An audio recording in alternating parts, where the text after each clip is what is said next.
Assalamualaikum warahmatullahi wabarakatuh. Berjumpa lagi bersama saya Wahyu MDK. Apa kabar buat teman-teman? Semoga teman-teman dalam keadaan baik dan juga sehat. Dimudahkan segala urusannya dan juga dilancarkan rizkinya. Tanpa basa-basi lagi, kita langsung saja masuk ke ceritanya.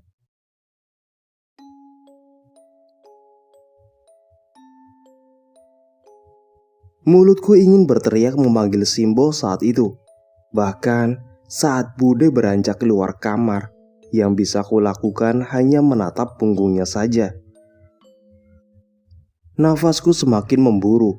Rasa ketakutan dalam diriku muncul saat firasatku mengatakan jika aku sudah meninggal. Tangisku pecah, namun Simbo tidak menyadarinya. Tidak ada yang bisa kulakukan saat itu. Dada terasa amat sesak seiring naik turunnya nafas ini.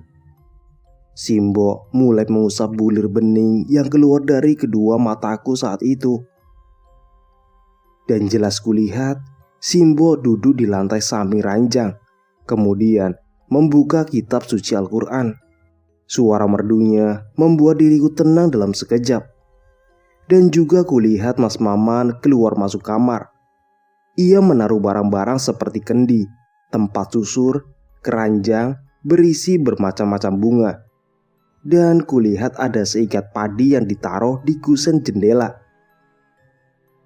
Saat itu aku tidak mengerti apa yang akan mereka lakukan dengan membawa masuk benda-benda aneh yang tak ku kenal tersebut. Dan beberapa saat kemudian, Pak Dekus memasuki kamar sambil membopong Mbak Vika. Setelah itu, Pak Dekus menaruh Mbak Vika yang tak bergerak di sisi kananku dengan posisi yang sejajar. Sempat aku berpikir jika saat itu Mbak Vika mengalami hal yang sama dengan yang sedang aku alami. Setelah itu Pak Awing datang, tatapan matanya sendu ke arah tempat tidur di mana aku dan Mbak Vika berada. "Tolong ya Mas," ucap Pak Dekus menunduk pada Pak Awing yang baru memasuki kamar. Saat itu Pak Awing tak bergeming. Beliau hanya memandang ke arah tempat tidur dengan tatapan sayu. "Kamu sudah menyeret anak yang tidak tahu apa-apa. Mereka ikut merasakan akibat sumpah yang kau jalani, Gus," jawab Pak Awing datar, matanya enggan menoleh ke arah Pak Dekus saat itu. "Keluar dulu Pak," kata Mas Maman. Langkah Pak Dekus terlihat tanpa semangat saat itu. Mas Maman terlihat mengangguk kepada Pak Awing sebelum menghilang di balik pintu sambil memapa ayahnya. Setelah itu, Simbo juga dipersilakan keluar kamar oleh Pak Awing. Kemudian, Pak menyalakan api kecil dan layang yang berisi beberapa orang. Tidak begitu lama, seluruh ruangan terisi asap putih dengan bau kemenyan dengan asap putih.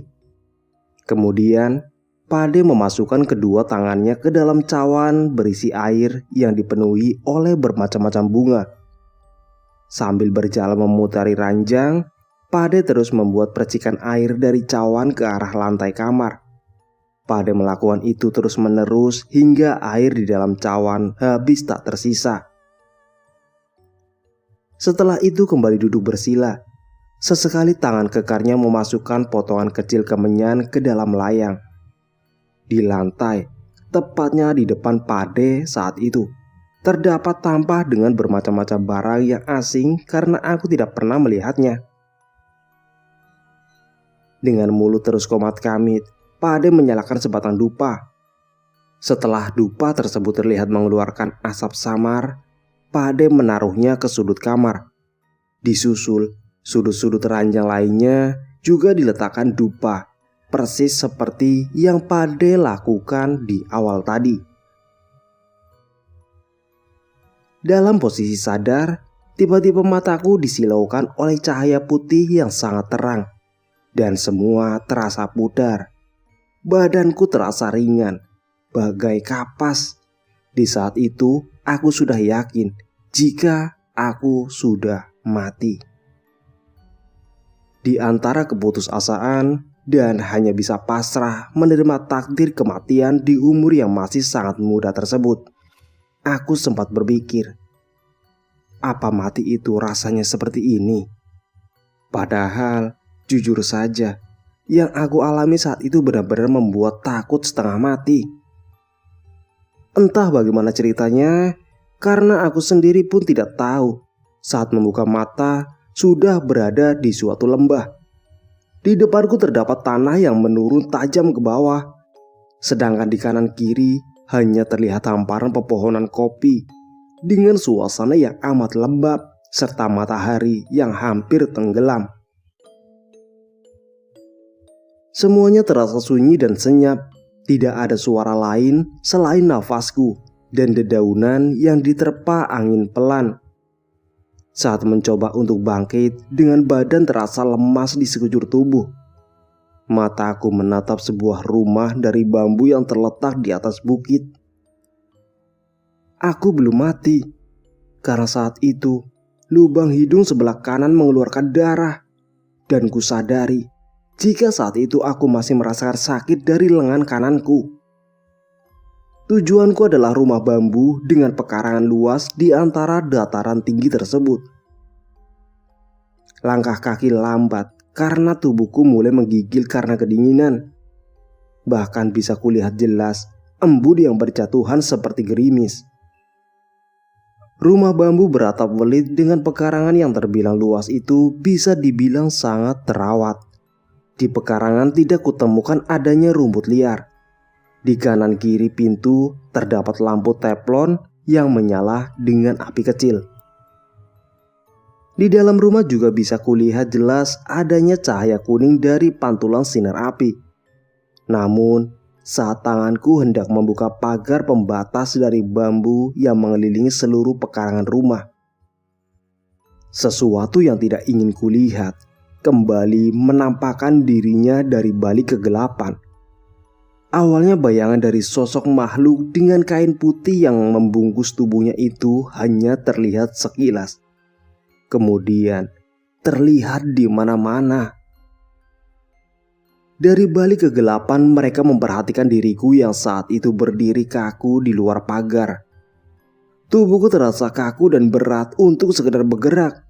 Semakin lama, sosok pocongan itu semakin berani menampakkan wujudnya setelah hari mulai petang. Tanpa kusadari, bukan hanya puluhan pocong yang mengawasi diriku dari balik kegelapan. Dari balik bangunan rumah, muncul sesosok manusia tanpa pakaian. Badannya tertutup merah darah. Sosok berjenis kelamin perempuan itu terus berjalan ke arahku. Pandangan matanya tak tentu arah. Mulutnya membuka lebar dengan darah bercampur nanah yang terus-menerus keluar dari lubang mulut.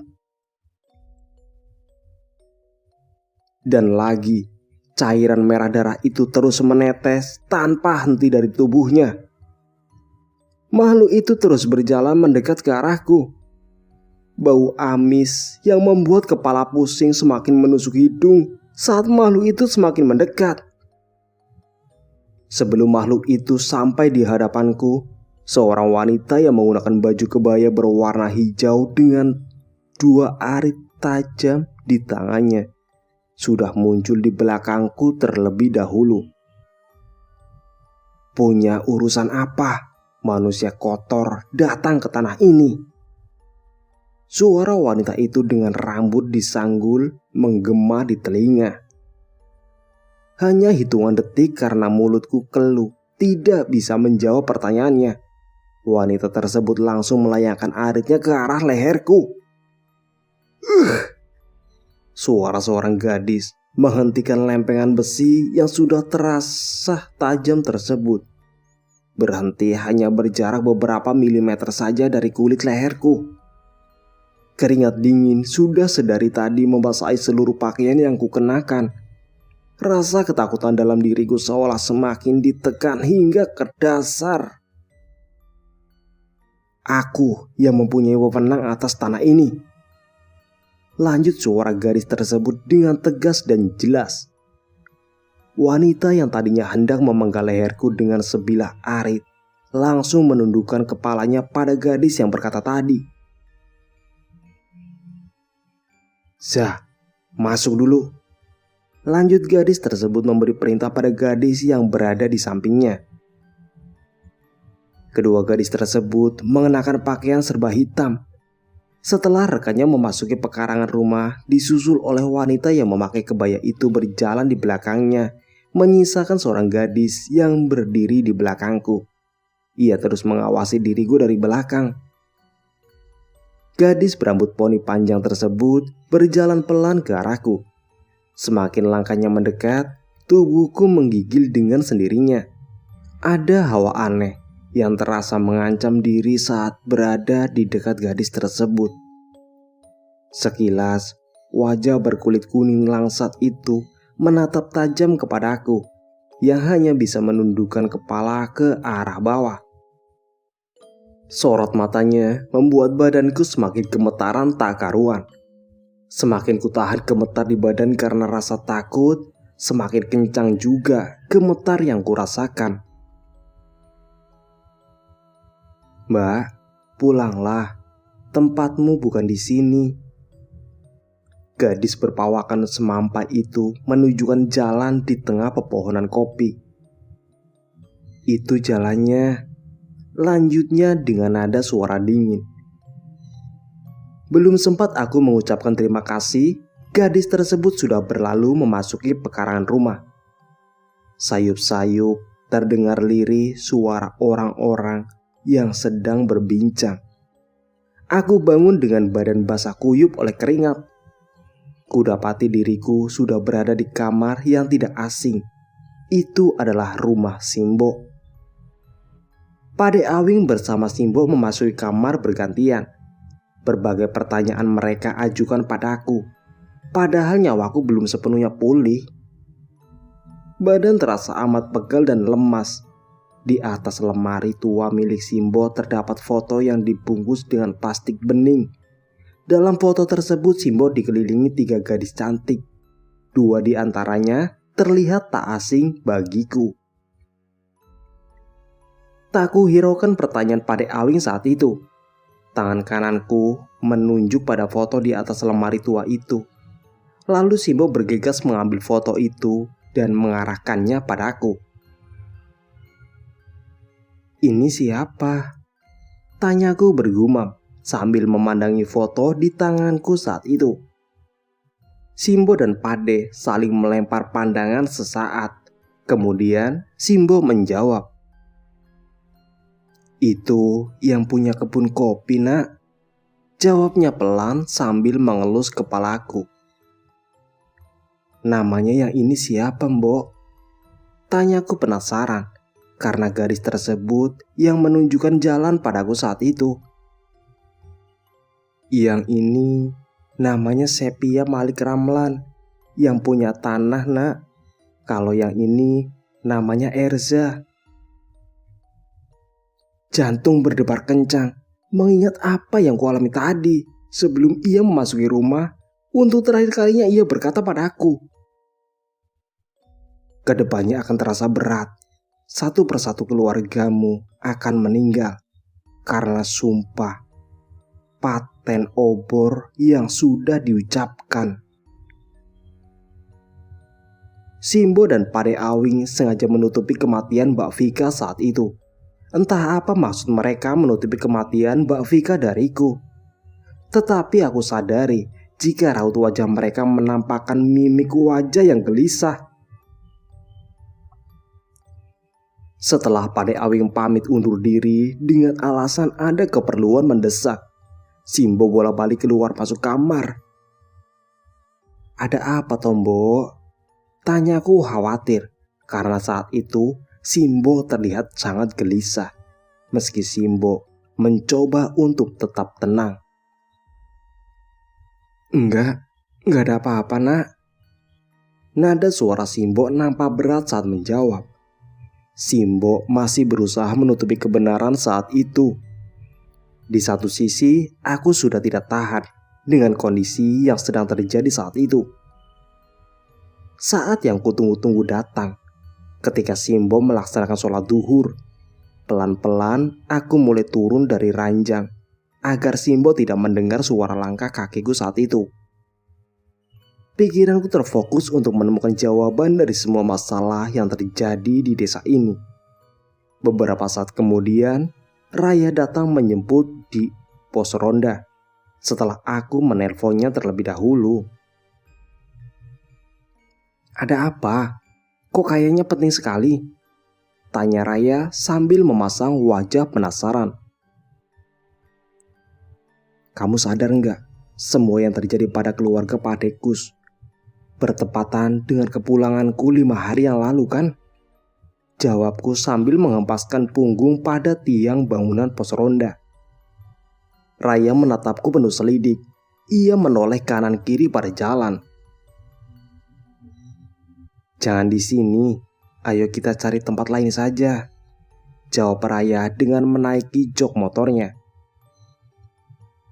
Kami berdua menuju salah satu tempat yang pernah kami kunjungi sebelumnya. Dalam perjalanan, Raya menyuruhku untuk menghubungi Lena yang saat itu sedang membantu ayahnya mencari rumput untuk pakan ternak. Kami bertiga memasuki bangunan rumah tua yang sudah lama tidak berpenghuni. Rumah itu berbeda karena bentuknya bukan persegi, melainkan bulat. Ada 2 bangunan yang sama persis, dengan jendela yang sama-sama memakai penghalang besi teralis besar.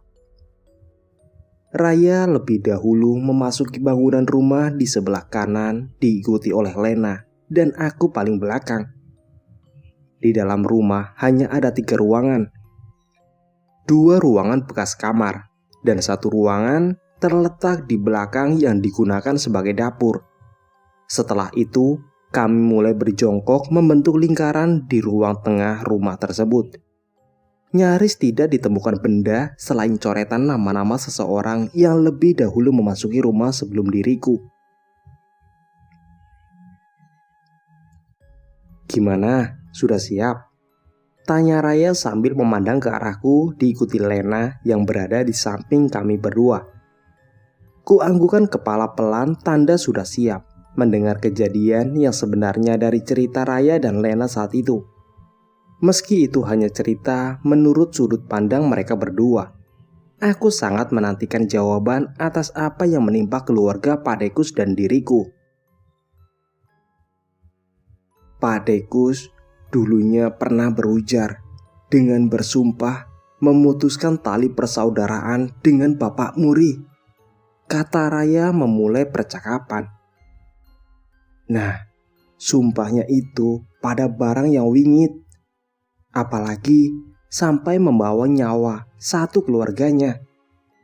Mungkin saking sakit hatinya sampai mengucapkan sumpah seperti itu, tambah Lena sambil menuangkan kopi yang ia bawa bekas kiriman bapaknya saat mencari rumput. "Lalu, apa yang membuat Pak Dekus membuat sumpah seperti itu?" tanyaku penasaran.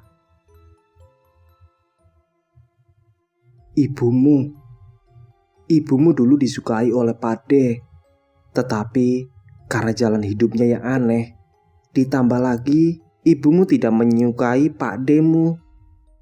Makanya ibumu lebih memilih ayahmu yang dulunya sudah bekerja di kebun kopi, jawab Lena. "Terus kenapa bisa sampai sejauh ini akibatnya?" tanyaku kembali. Jujur saja, semua ini terasa sangat aneh bagiku. Lena dan Raya saling pandang saat itu. Mereka berdua nampak ragu untuk mengucapkan jawaban. Intinya ya Ri, sumpah yang sudah diucapkan tidak dapat dicabut kembali. Setiap hari Pak Demu menangisi bapakmu, menangisi dosa-dosanya, jawab Raya. Setelahnya Lena mengangguk. "Lalu kenapa bisa Mbak Murti menjadi setan dengan bergentayangan sebagai setan pengantin?" desaku ingin tahu lebih lanjut. Kembali Raya dan Lena ku buat diam sejenak karena pertanyaanku itu. Sebelum menjawab pertanyaan, mereka nampak mengawasi sekitar tempat kami berkumpul. Murti itu tidak punya tata krama. Aku tidak bisa menjawab. Yang tahu hanya Mas Maman. Jawab Raya, kemudian mengelus pelan tengkuku. Oh ya, satu lagi. Bagaimana keadaan Mbak Vika sekarang? Tanyaku serius untuk terakhir kalinya. Loh, kamu tidak tahu? Kata Lena. Kalau aku tahu, kenapa tanya pada kalian? Yang aku ingat malam itu, Pak Dekus membawa Mbak Vika memasuki kamar, kemudian menidurkannya di sebelahku dengan posisi sejajar. Jawabku sambil menatap mata kedua temanku saat itu. Yang bener, kamu gak tahu? Tanya Raya meyakinkan. Setelah ku jawab jika memang benar, setelah itu aku tidak tahu apa yang terjadi. Mereka berdua nampak terkejut. Kemudian Raya berkata, setauku keluargamu sudah melakukan ritual gotong mayit. Dan yang diambil adalah Vika, tambah Lena, membuat rasa penasaranku semakin besar. Maksudnya, Vika sudah meninggal menyusul Murti.